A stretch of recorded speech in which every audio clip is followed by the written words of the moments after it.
Yeah, today it's gonna be curiosity workshop, masterclass, whatever you want to call it, from two of us wearing the same color shirt. I know, right? Everybody will be And, like, why? What is this color code? This was not intentional.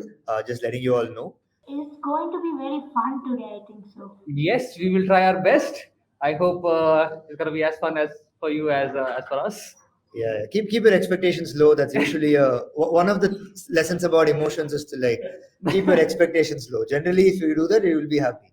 So that's like first lesson about expectations and emotions and happiness, etc. Can I do one thing, Ram, before we begin? Yeah. Someone was dancing behind you. You just scammed us, but you scammed us good. Okay, all that. I'm curious to know what they think today's workshop is going to be about. Should we start that? Yeah, I really like to look at that. Like, I'm looking at Ashita and Abhinav, all of you, like saying, like, I'm just curious to know what do you think you want to get out of this, like, 45 minutes to an hour. Like, what do you want to most get out of this? I know we told you we'll talk about something, but what is it? One of you sharing your the app that you built. We'll definitely check it out, okay? But not now, later. Yeah, what do you want to get better at or know in the next 45 minutes? If there was like a magic button. And you could press it and get better at it. Because you came in looking at the title, right? I'm assuming. To learn about emotions and emotional intelligence. Emotions. To get better at communications is Arav. Actually, if you get better at emotions, you also get better at communicating. Yeah. Or it's like related stuff. If you are better at communication, then you'll be better at emotional management. Emotions. Okay, I think it looks like most of you do know what we're going to do. So, Ram, do you want to just jump in? Yeah. So let's start with something that is scary. Okay, everybody ready? Tell me, chat, what are you scared of? And Anand, you can also tell me what are you scared of. Okay, so giving you all context, I do not know what this plan for the masterclass is. I'm a student along with you all, and I'm going to play one of you over here. So that's how we want to make this masterclass happen. What am I scared of? Oh my God, lots of things. Like, what phobia do you have? I definitely was afraid of heights as a kid. Okay. As a kid? Yeah, as a kid. And then once I went out with my friends to an amusement park. Okay. And everyone was not afraid. I was too ashamed to say I'm afraid. So I just went on the rides and I was like fine after. I could go on the rides. I was extremely scared before that. What am I afraid of today? I'm kind of afraid of like growing really old too fast. I know this is very dark. Suddenly just asked me how to tell the truth. I am definitely kind of scared of like, The audience kind of lost you over there. Like, growing old, what does that mean? I know, right? I know. I mean, all of you. I'm jealous of every single one of you. That you don't seem to be scared of these things, but yeah, I'm kind of scared of that. I had a hobby of like knowing lots of phobia names. Mm-hmm. So because I saw a name of a phobia right now, I'm scared of snakes. Ihatihindiyophobia. Is that the phobia of learning Hindi in school? Because if that's the case, I kind of had it. I don't think that's a name. Like, it's a made-up name, probably. No, but a lot of these triskaidekaphobia is the phobia of the number 13. Wow, that's some. I have weird knowledge. Yeah, righty phobia is like the fear of wrinkles. Wow! Oh my God, that's a more common one than probably 13. Yeah. The number that's triskaidekaphobia is like something that really stuck to me because. But I hope I've answered your question. Like growing old is probably my one of the fears now. I don't know why we're talking about this here, but yeah. So let's pick up another topic, another question. Will they all be as difficult as this? I found this question a little bit difficult to read. Okay. Let's hope that the other one is simpler. Okay. Aditya asks, hello sir, I joined late. What did you discuss? You'll never know, Aditya, for the rest of your life. It was the most important nugget of wisdom that life has to offer, and we said it when you were not here. And that's it. You'll never know. In a study, participants watched the videotapes of Olympic athletes after they had won a medal, either bronze, gold, or silver. Bronze, silver, or gold. The participants were not told what medal an athlete has won and were asked to look at their facial expression and rate their happiness on a scale of 1 to 10. I think I know this. The participants rated bronze medalists to have happiness of 7.1. How do you think the participant rated the emotions of the silver medalist? I think I'm going to shut up on this because I have a feeling I know the answer to this question. Okay, cool. Let's wait. I have done my research. I do know this. I read books, so I know the answer to this. Can you tell me, like, what was your first guess? Back when I did not know? Yeah. I never had a chance for that. Oh, dang. I'm just going to shut up for the next 30 seconds to 1 minute when everybody's picking their Somebody answer. killed your curiosity. They revealed the answer. That's fine. Yeah, actually, that's true. I never had a chance to predict the answer, which is something I like about Stay Curious. I know. Should I click on show poll stats? Yeah. Or can I reveal my answer before that? Can I share my answer before that, or should I just reveal the stats? Okay. I mean, since you already know the answer, I can probably tell my answer. Like my preference or my pick was 6.3.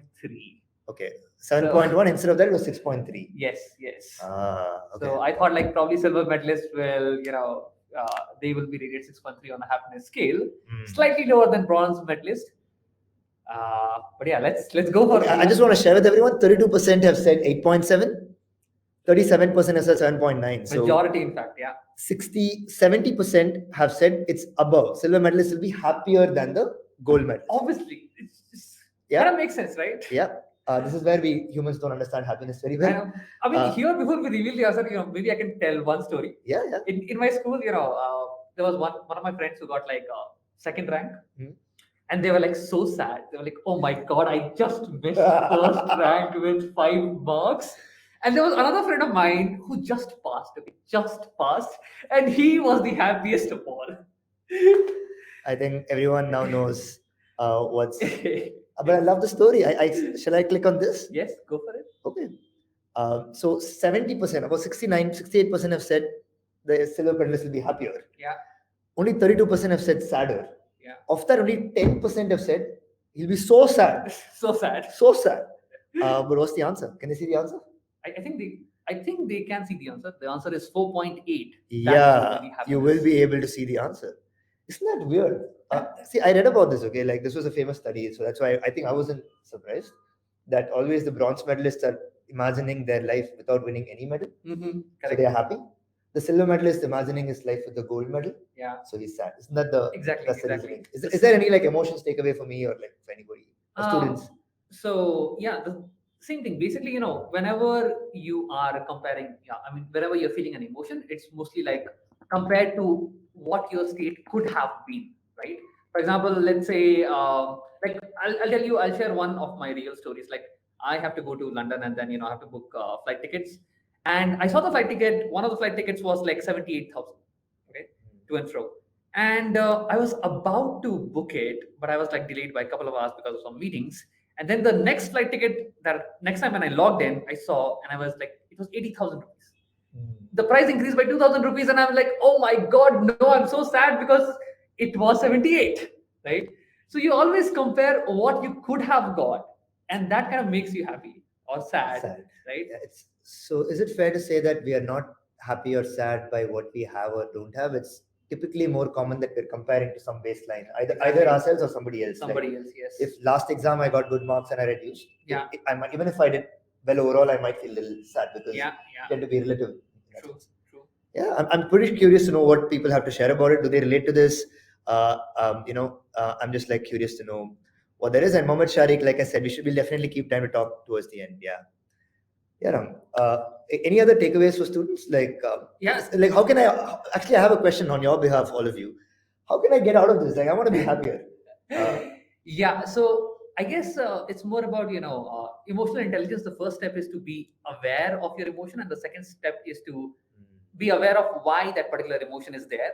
So the next time when you feel sad or happy, maybe about something. I mean, if you feel happy, then probably it's fine. But if you're feeling sad about something, just think about why that emotion is coming and think about, hey, is there any logical fallacy that I might be doing over here? For example, if you got second rank in your school and you're feeling sad, you should ask yourself, why am I feeling sad? I got second rank. I'm way well off, or I'm doing really good.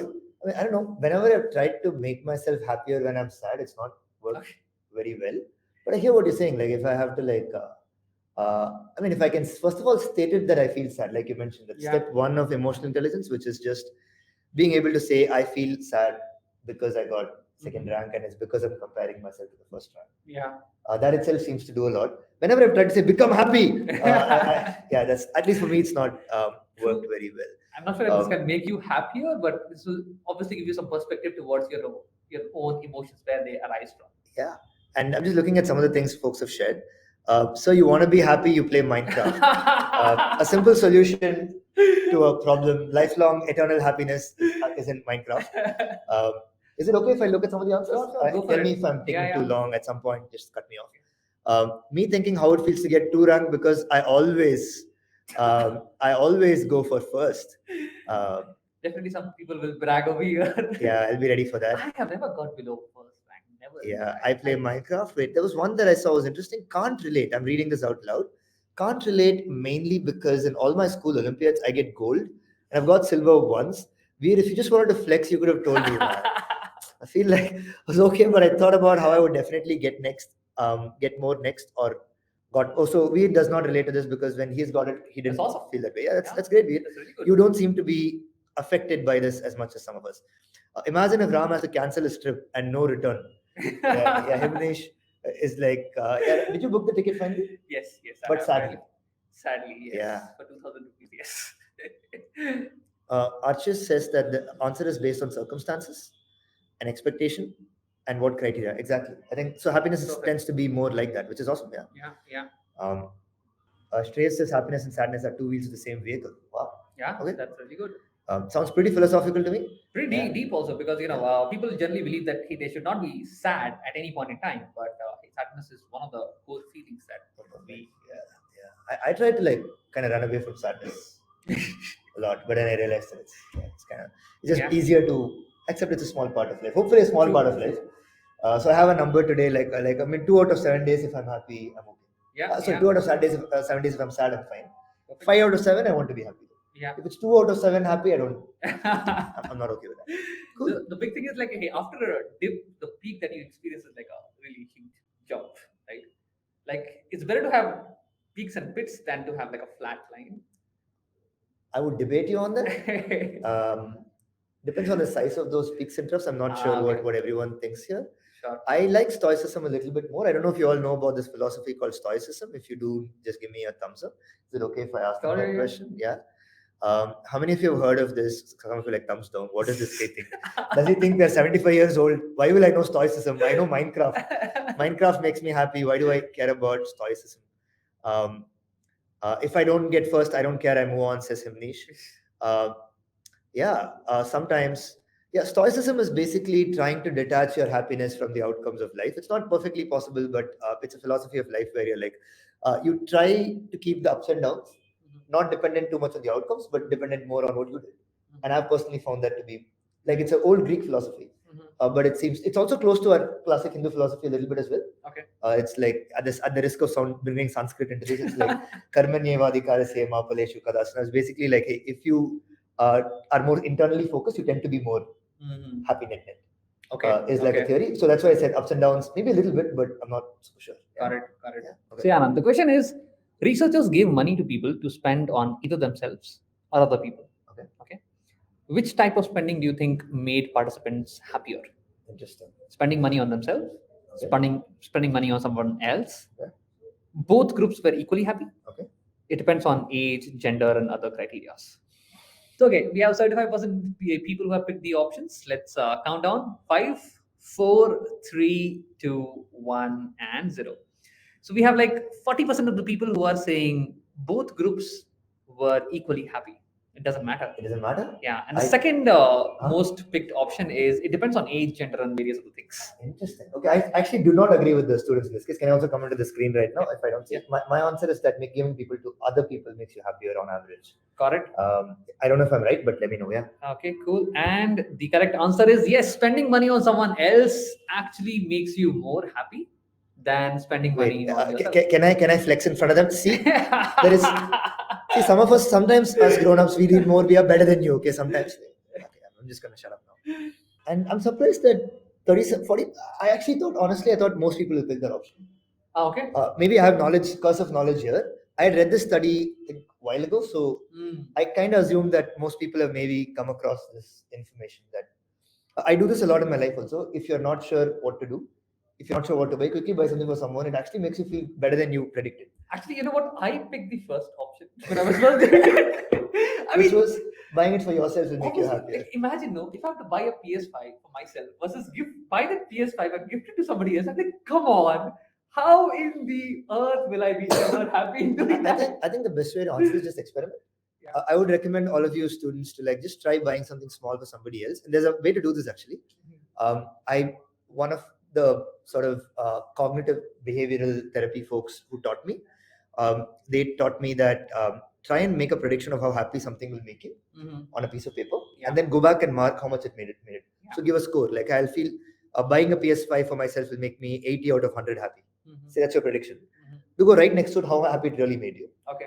And then this helps you really calibrate whether what really makes you happy. Yeah. I was kind of mind blown. I thought that taking a walk will make me like maybe 15 out of 100 happy. It may be like 80 out of 100 happy. Oh wow. So you end up discovering you're really bad at predicting these things. Yeah. So the more I did that exercise, I'm like reading a book alone and just not talking to anyone kind of makes me more happy than I realized. Buying something for someone else made me happier than I realized. Playing football makes me like way happy. So I think that if we make this prediction, so what I would recommend for all of you is like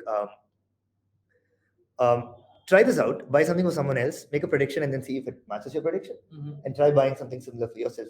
And see, that could be an experiment we could run. True.